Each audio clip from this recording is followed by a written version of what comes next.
Olá, pessoal do canal do YouTube do Coletivo Estopo Balaio. Sejam bem-vindos mais uma vez a mais um Drops desse Dropando Mitos que a gente está fazendo essas versões pockets com convidados mais que especiais aqui, gravando online ainda, mesmo nessa emergência de isolamento social e da pandemia terem passado, mas ficou aqui também essa possibilidade.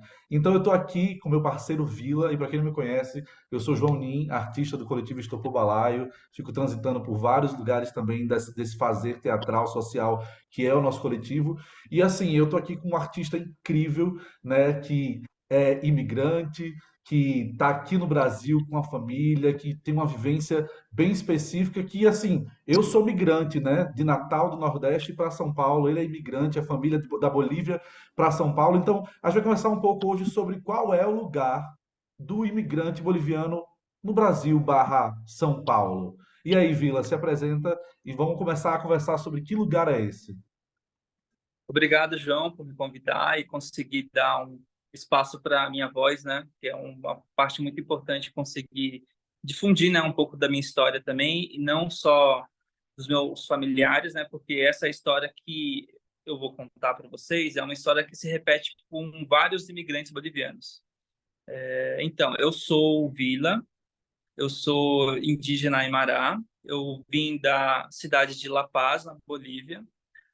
Quem me trouxe foram os meus pais, quando eu tinha 2 anos. Eles optaram por vir para São Paulo por conta de trabalho, né? Porque na cidade de La Paz não tinha tantas oportunidades, né, para ser próspero financeiramente, né? E eles optaram porque eles queriam, né, dar um futuro melhor, dar mais oportunidade para mim e para os meus irmãos, né? Então eles vieram para São Paulo, né, terra das oportunidades. Só que quando eles vieram para cá, eles já se encaminharam digamos, num rótulo, não é um rótulo, é mais uma cadeia de produção que se começou instaurando aqui em São Paulo, principalmente com a comunidade boliviana, que foi a confecção têxtil. Então, muitos imigrantes já vinham para São Paulo com esse destino de trabalhar dentro de uma oficina de costura, né?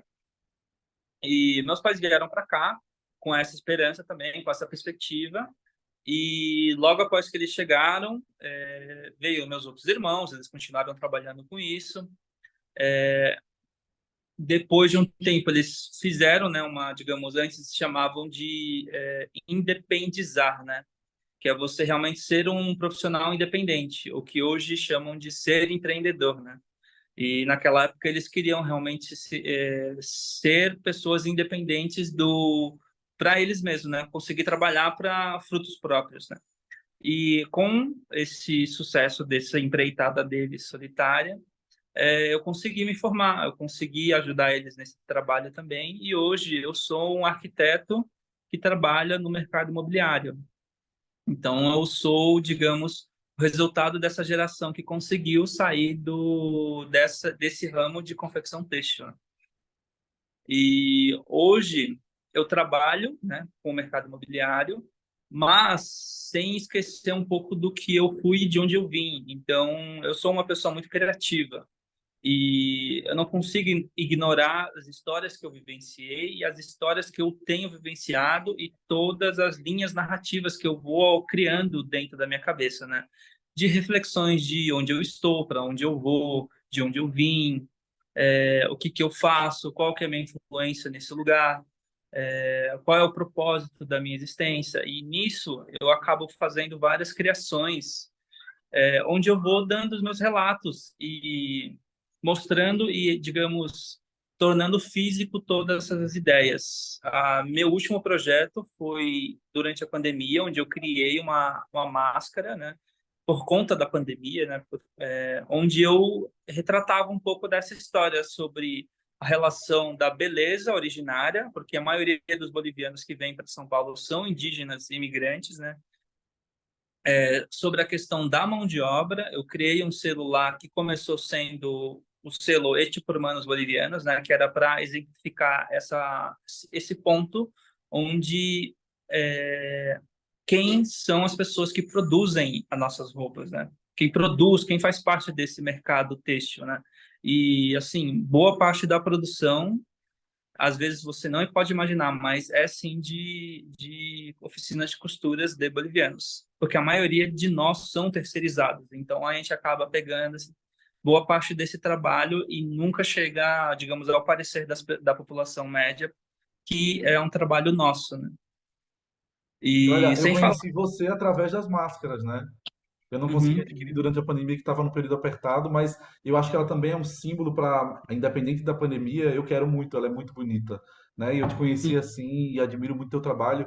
E já que você falou que é um artista que vai para outros lugares, tem essa formação também da arquitetura, é muito legal conversar com você e entender realmente que nós dessa geração está mostrando o leque de possibilidades que nós podemos existir, fazer, né? Diante dos lugares, das caixinhas que colocaram a gente. E aí eu vi você falando tanto da tua máscara quanto você falando da arquitetura neo-andina, né? Eu tive a chance de ver pessoalmente também a arquitetura do Fred Mamani e eu vi você conheceu ele e tal. Queria que você falasse um pouco sobre isso. Quem não conhece, é incrível essa arquitetura. Quando eu fui na Bolívia, eu vim também. E eu acho que aqui, eu não sei se é no Brás, em algum canto tem umas parecidas. Eu sei que aqui na Moca tem uma bem parecida. Então, Fred, eu conheci ele numa viagem em 2020, acho que foi no começo da pandemia. Eu consegui visitar minha família na Bolívia por conta de uma viagem que eu fiz com a minha família também. A gente costuma viajar de carro para lá.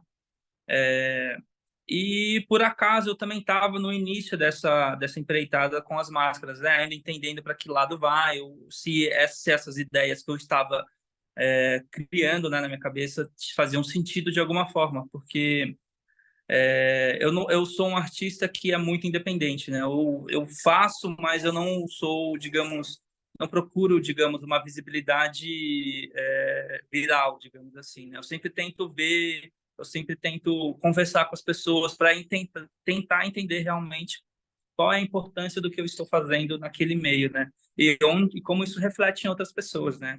E como o Fred foi uma grande influência comigo, em mim, né? Como artista, mas principalmente na arquitetura, porque ele é engenheiro, né? Que está se formando em arquitetura naquela época e conversar com ele para ver esse uso, porque realmente foi uma revolução o trabalho dele na cidade de La Paz, porque era uma cidade também, digamos, periférica de La Paz, que ele fez vários prédios no El Alto, né, que é uma, digamos, uma região periférica da cidade de La Paz.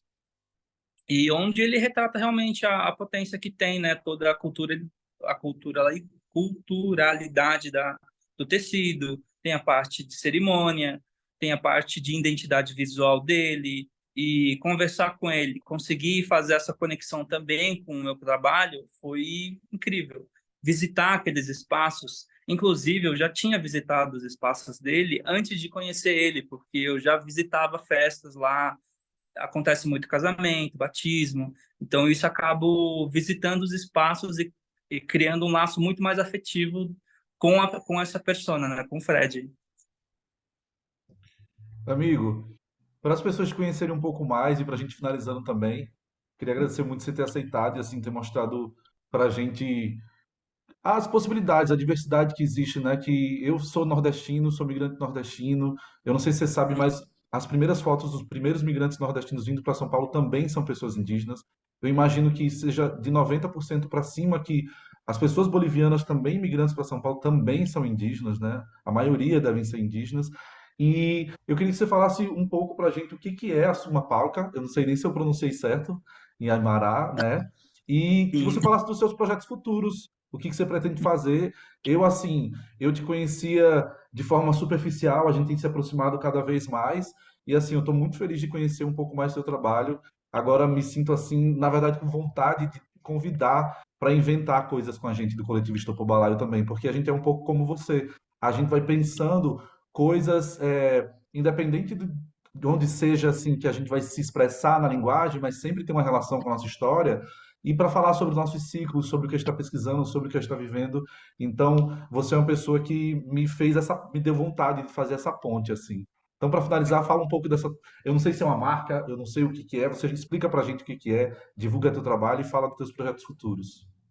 Então, a Suma Parca, ele é uma marca não é uma marca, eu pensei, o nascimento dela é numa vontade de se transformar numa plataforma. Ela veio depois das máscaras, né? Porque a máscara foi realmente esse, digamos, um grito inicial que eu tive.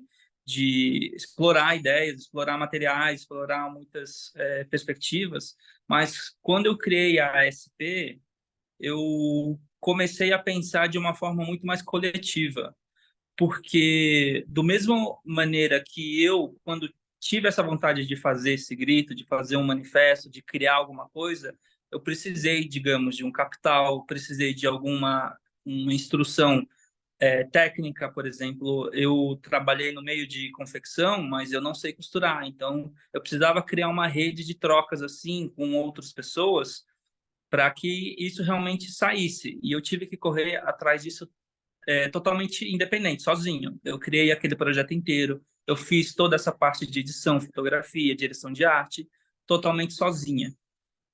Quando eu surgiu a SP, tem um discurso que eu quero dar para essa marca, que é o seguinte: quando você for olhar o logo ele tem a palavra soma palca, que significa um bom lugar onde um ramo nasce de outro ramo.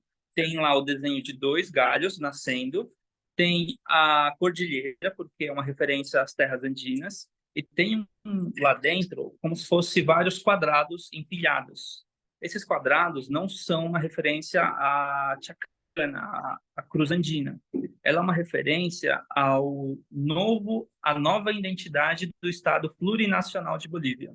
Essa nova identidade do Estado plurinacional de Bolívia foi uma reformulação da Bolívia como Estado em declarar aquela demarcação territorial como um Estado plurinacional, onde cada cubículo desses representa alguma confecção têxtil, alguma representação têxtil de algum lugar da Bolívia. Ou seja, existe a área do Altiplano, a região amazônica, a região do Chaco e eu acho que tem mais alguma região que eu não vou lembrar. Mas ele é exatamente isso, é exemplificar e diversificar as pessoas que vivem nesse território. Então, eu abracei, digamos, esse conceito dentro da plataforma, porque eu quero que essa plataforma também sirva para outras pessoas, outras identidades, e que não sejam amarradas a essa demarcação territorial da Bolívia. Por isso que eu deixei ela em negrito, onde cada pessoa, inclusive Brasil, Brasil, principalmente Brasil, que eu conheço muita gente aqui no Brasil, mas não só no Brasil, mas em outros lugares da América Latina, possam usar a plataforma para que elas possam expressar projetos independentes também. Por isso que eu usei esse nome, um bom lugar para que um ramo nasça de outro ramo. E eu acho que é aí que eu me conecto com você. E aí você falando e eu fico olhando aqui a logo, e é o Yzinho, né? A rama que vai se transformando em outra rama, que para mim, do tronco do Pixel Potiguara é muito importante. Então, me sinto muito conectado com você, assim, e é isso, eu tô assim, tô emocionado de entender, assim. As meninas falaram, para quem não sabe, gente, eu participei do ensaio fotográfico que o Vila vai lançar em breve. E aí eu tava conversando com as meninas que também estavam com a gente, e elas falaram que Suma Pálica significa alguma coisa parecida com bons caminhos. Sim, sim. Na verdade, quando eu estava iniciando o estudo para o nome da plataforma, né? Ela, assim, a palavra suma, ele é bom, positivo. Ela já tem essa definição fixa.